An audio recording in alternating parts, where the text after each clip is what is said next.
नमस्कार, तुम्ही पाहता लोकाशा टीव्ही. मी आप्पासाहेब मोहोरकर.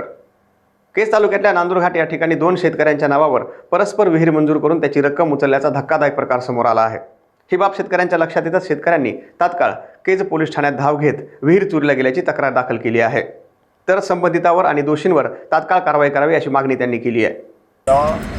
शेतकऱ्याच्या नावावर असं एक रॅकेट मोठं तयार झालेलं आणि त्या ठिकाणी ह्या शेतकऱ्यांच्या ह्या 2 जण शेतकरी पुढे आलेले आहेत, परंतु अशा नांदूर घाटमध्ये 20 ते 25 विहिरी उचललेल्या आहेत. आणि दुसरी महत्त्वाची गोष्ट, आता अमोल हरिश्चंद्र जाधव यांच्या नावावर विहीर उचलली, त्यांना माहीत नव्हतं. आणि त्याच्यात जी मजुराची मस्टर आहेत ते पाहत असताना की ते आमच्या गावातले लोक पण नाहीत आणि त्यांच्या नावावर हे पैसे उचलण्यात आलेले आहेत. म्हणजे हा एक 10, 20, 25, 50 लाखाचा फ्रॉड नाही तर ही करोडो रुपयाचा मोठा घोटाळा आहे.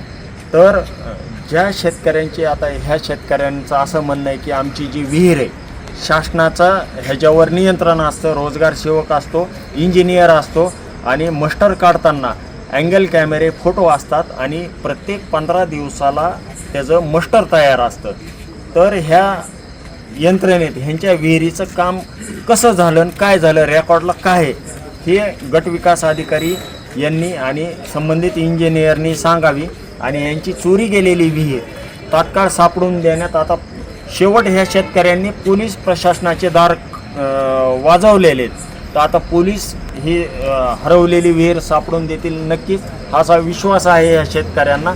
आणि यांच्यावर जसा अन्याय झाला आहे तसाच बाकीच्या शेतकऱ्यावर देखील अन्याय झाला आहे. त्यांना न्याय भेटण्यासाठी आज केज या ठिकाणी तालुक्याच्या ठिकाणी आम्ही सर्व शेतकरी आलेलो आहोत.